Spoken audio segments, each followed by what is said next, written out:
ನಮಸ್ಕಾರ ಬಂಧುಗಳೇ, ನಾನು ನಿಮ್ಮ ಡಾಕ್ಟರ್ ಸಂತೋಷ್ ಶೆಟ್ಟರ್. ನಾವಿವತ್ತು ಪರಿಸರದಲ್ಲಿ ಸ್ವಲ್ಪ ಹೊತ್ತು ತಿರುಗಾಡಿಕೊಂಡು ಬರೋಣ. ಜೀವವೈವಿಧ್ಯತೆಯನ್ನು ಅಧ್ಯಯನ ಮಾಡಲು ಹಾಗೂ ಔಷಧಿ ಸಸ್ಯಗಳ ಹುಡುಕಾಟದಲ್ಲಿ ನಾವಿವತ್ತು ಗೂಡೂರಿನ ಹತ್ತಿರವಿರುವ ದಮ್ಮೂರು ಫಾಲ್ಸಿಗೆ ಭೇಟಿ ಕೊಟ್ಟಿದ್ದೆವು.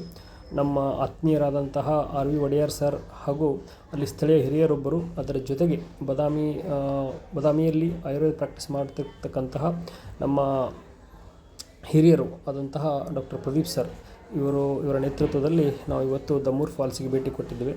ಇಲ್ಲಿ ಗುಹಾಂತರ ದೇವಾಲಯ ಇದ್ದು ಶಿವಲಿಂಗವಿರುವಂಥದ್ದು. ಸ್ಥಳೀಯರ ಪ್ರಕಾರ ಸಾವಿರಾರು ವರ್ಷಗಳ ಇತಿಹಾಸಗಳಿರ್ತಕ್ಕಂಥದ್ದು ಈ ಒಂದು ದಮ್ಮೂರು ಜಲಪಾತ.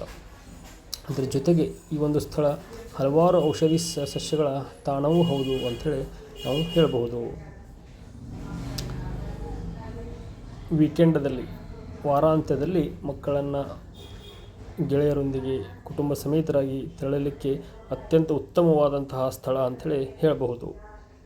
ಪ್ರಕೃತಿಯನ್ನು ರಕ್ಷಿಸುವುದು ನಮ್ಮೆಲ್ಲರ ಜವಾಬ್ದಾರಿ. ಅಲ್ಲಿ ಹೋದಾಗ ಪ್ರಕೃತಿಯ ಸೌಂದರ್ಯವನ್ನು ಆನಂದಿಸಬೇಕಷ್ಟೇ ಹೊರತು ಅಲ್ಲಿರ್ತಕ್ಕಂತಹ ಸಸ್ಯಗಳನ್ನು ಹಾಳು ಮಾಡೋದಾಗಿರ್ಬೋದು, ಅಲ್ಲಿ ಪ್ಲಾಸ್ಟಿಕ್ಗಳನ್ನ ಬಿಸಾಡುವುದಾಗಿರ್ಬೋದು ದಯಮಾಡಿ ಮಾಡಬಾರ್ದು.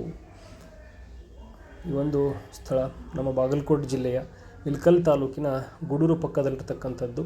ತಾವೆಲ್ಲರೂ ಅಲ್ಲಿ ಭೇಟಿ ನೀಡಬೇಕಂಥೇಳಿ ತಮ್ಮಲ್ಲಿ ಕೇಳ್ಕೊಳ್ತಾ ಇದ್ದೇನೆ. ಮಳೆಗಾಲ ಮುಗಿತಾ ಬಂದಿರುವುದರಿಂದ ಅಲ್ಲಿ ನೀರು ಸಹಿತ ಕಡಿಮೆ ಆಗ್ತಾ ಇದೆ. ಹೋಗಬೇಕೆಂದಿರುವವರು ಆದಷ್ಟು ಬೇಗ ಭೇಟಿ ಕೊಟ್ಟರೆ ಒಳ್ಳೆಯದು.